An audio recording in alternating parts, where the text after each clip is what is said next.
Você certamente se lembra do Autorama, sucesso no Brasil entre os anos 60 e 90. Venha com a gente conhecer a história de mais de 100 anos desse que já ultrapassou o status de brinquedo e tornou-se um esporte.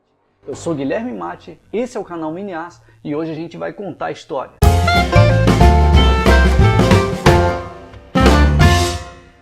A história do Autorama, para os brasileiros que são amantes de esportes dessa arte, o ano de 1963 ficou marcado como o ano em que tudo começou por essas terras. Uma loja paulista chamada Mobral Modelismo começou a importar carrinhos e equipamentos de autoramas e, para delírio das crianças, a Estrela naquele mesmo ano lançava o seu primeiro modelo de autorama. E a data para este lançamento não poderia deixar de ser outro a não ser a época de Natal.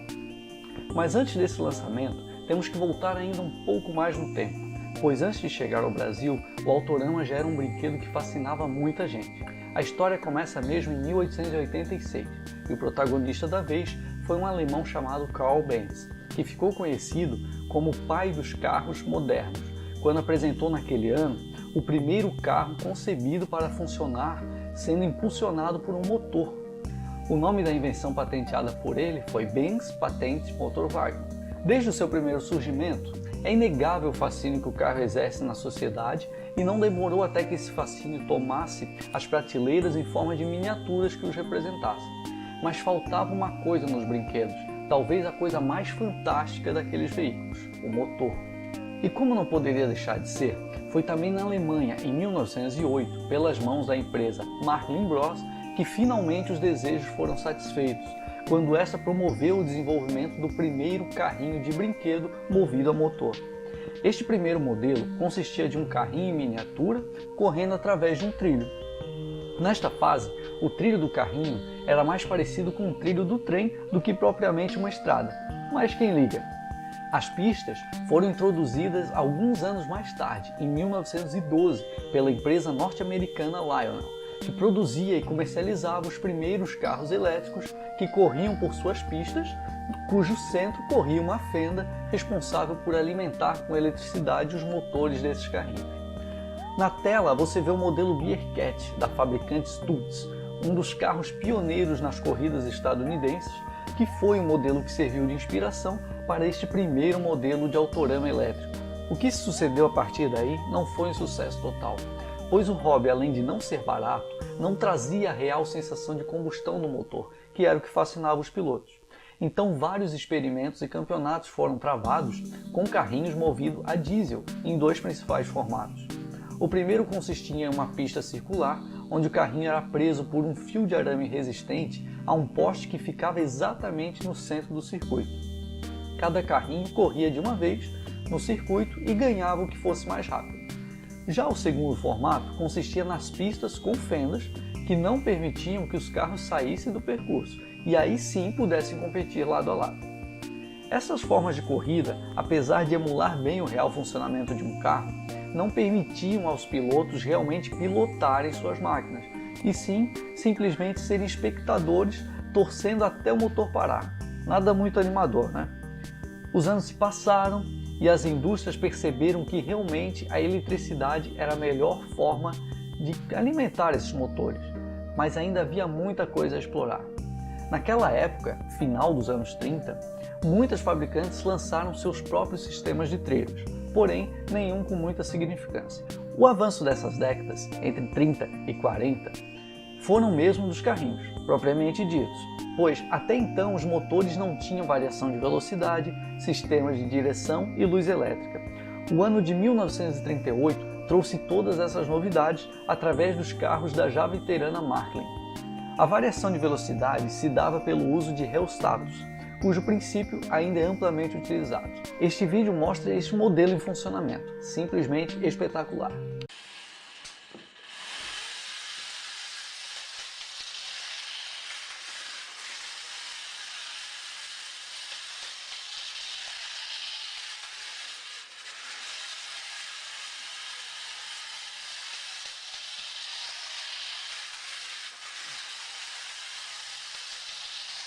Perceba que neste estágio, o conceito de dois carros correndo lado a lado em uma pista, competindo pela vitória em uma corrida, não havia sido explorado como mote de venda. O objetivo era fazer um carro se locomover por uma pista alimentado por eletricidade. No entanto, as pistas, que na ocasião eram de metal, que se encaixavam umas nas outras, foi o formato que se mostrou mais adequado e é utilizado até hoje. Apesar de todo o avanço promovido nas décadas anteriores, o grande avanço do hobby se deu mesmo através das mãos dos apaixonados entusiastas dessa arte, nos anos 50, quando apresentavam suas experiências na revista especializada Model Maker. Em 1951, Ivor Lewis patenteia um modelo de carro elétrico conduzido por trilhos. A década de 50 foi realmente a década decisiva para o autorama. Foi em 1957 que duas empresas britânicas, a Victory Toys e a Mini Models, lançam seus autoramas novamente com sistema de fendas. A diferença entre os brinquedos das duas companhias ficava por conta dos modelos de carrinhos, pois enquanto a Victory Toys concentrava em modelos de rua, a Mini Models contava com miniaturas de Maserati F250 e Ferrari 375. Nos anos seguintes, o sistema de fendas provou ser um excelente sistema, e todos esses avanços culminaram na década dourada para o automobilismo de fenda, como o esporte é chamado. Esta década dourada foi a década de 60. Revistas especializadas mencionam uma produção de milhões de pneus por mês e as vendas dos slot cars estavam a todo vapor, o que permitiu em 1967 um faturamento estimado em 550 milhões de dólares. Encontrado a fórmula do sucesso, bastava as indústrias diferenciarem seus produtos. Então foi ainda na década de 60 que surgiram os primeiros carros vendidos em peças, ou seja, o comprador deveria montar todo o carro antes de correr, o que fomentou o mercado de venda de peças avulsas. Foi nesta época também que surgiram os primeiros modelos levando uma bolha de acetato no lugar da carroceria de plástico duro. Este mercado superaquecido não poderia deixar de chamar a atenção das indústrias de brinquedo do mundo todo, e o Brasil não ficou de fora, quando em 1963 a Estrela adquiriu os direitos e lançou o produto no mercado brasileiro. O brinquedo da Estrela seguia os moldes dos norte-americanos e japoneses.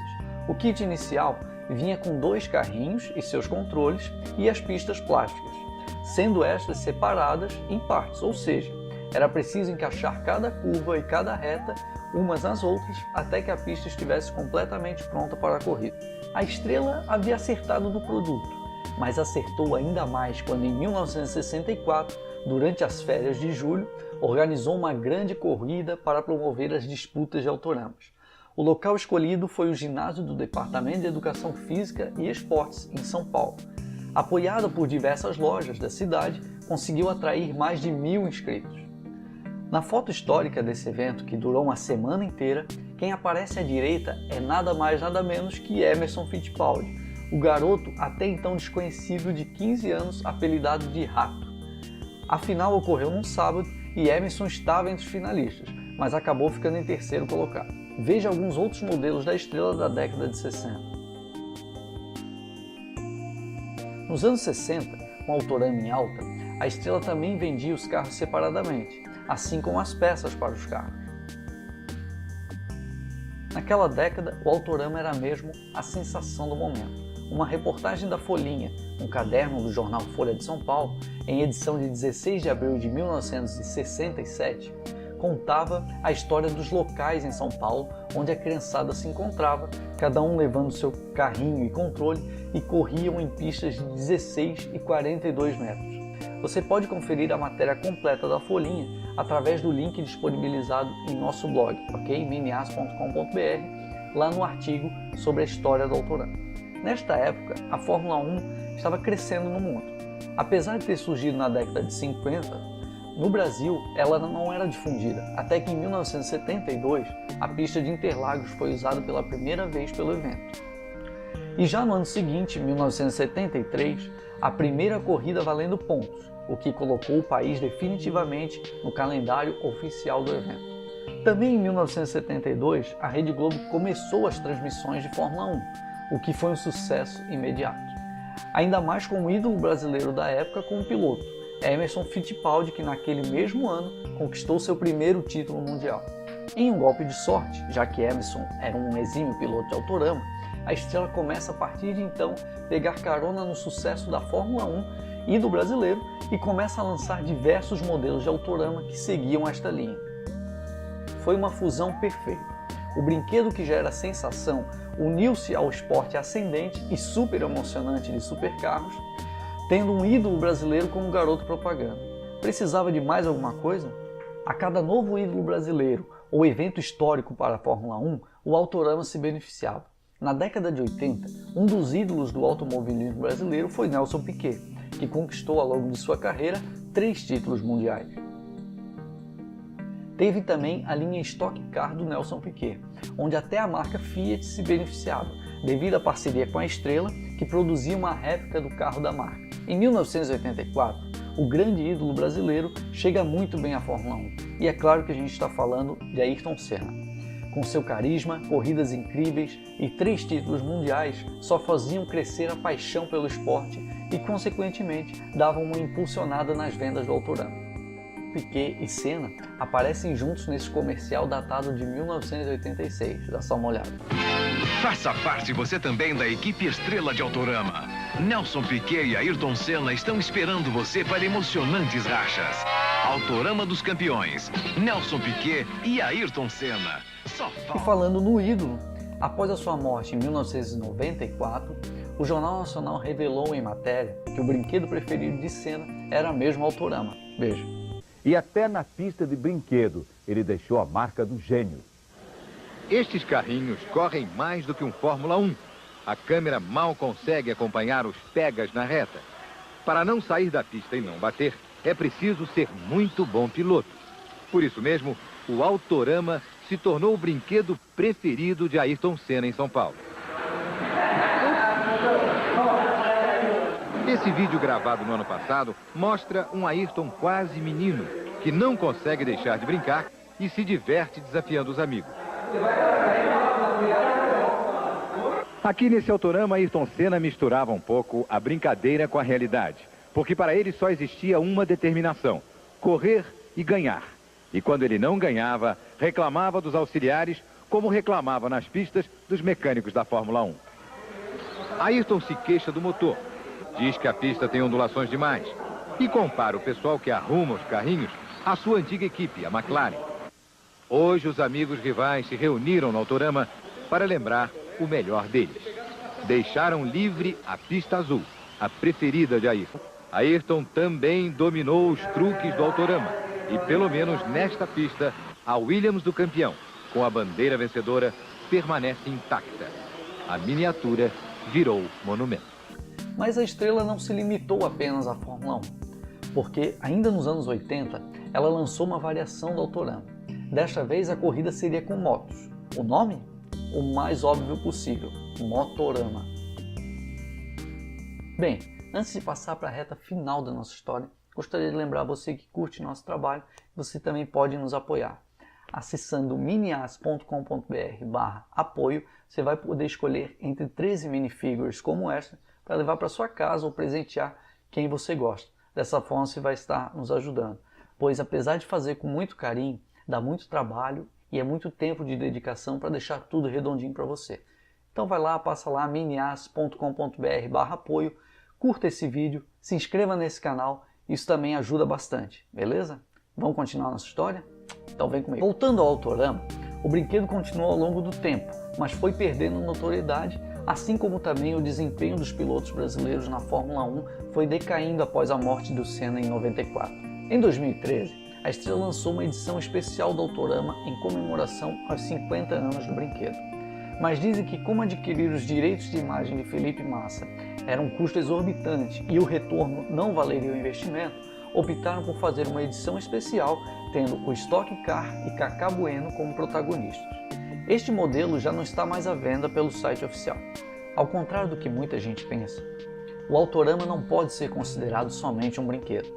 Existem equipes profissionais e campeonatos seríssimos de automobilismo de fenda. As pistas profissionais têm 48 metros de comprimento, onde correm carrinhos em escala 1:24 ou 1:32, e que são alimentados por uma corrente elétrica de 13,8 volts. Estes carros são equipados por chassis de aço, carroceria em Lexon ou acetato, pneus de borracha e motor elétrico. A título de curiosidade, os modelos de carros mais sofisticados atingem a incrível marca de 160 km por hora. E o recorde de uma volta completa em um circuito oficial é de 1,59 segundo. Incrível, não?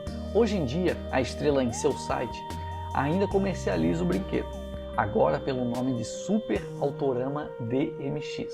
Este modelo permite correr com até 4 carros simultaneamente e suas peças permitem montar 8 traçados diferentes para as pistas. O preço é bastante salgado, chegando à casa dos R$1.000. Mas você pode perceber neste manual em vídeo do produto a qualidade das peças. E com a inovação de poder trocar de pista no meio da corrida e a função turbo, por exemplo, a diversão é ainda mais garantida. Vale a pena o investimento. Apesar de toda a inovação desta, até então, última geração do Autorama, ela está longe de ser a mais sofisticada.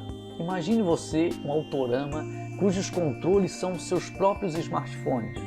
Os carrinhos não precisam correr através de trilhos nas pistas e, além de tudo isso, eles ainda podem atirar uns nos outros, causando perda de performance do adversário. Já imaginou? Você agora deve estar pensando que este bem possivelmente será do futuro, mas não. Isso já existe e se chama Anki Overdrive e começou a ser vendido em 2015. Oh, he's gonna get me. 30 points remain. Pressing that shows you exactly Empolgou? where you went. A compra pode ser feita pelo site anki.com. Corre lá! Bem, esperamos que aos saudosistas esta tenha sido uma viagem do passado ao presente. Será que teremos mais capítulos? Nós esperamos que sim. Se você quer levar o Autorama um pouco mais a sério, ainda temos algumas dicas para você. Para quem quer se profissionalizar ou saber um pouco mais sobre os regulamentos, lojas especializadas, campeonatos, etc., pode acessar o site da upaf.com.br, União dos Pilotos Automobilismo de Feno. E para saber um pouco mais, o site raceboy.com.br conta um pouco da história do automobilismo com uma pegada um pouco diferente da exposta neste vídeo.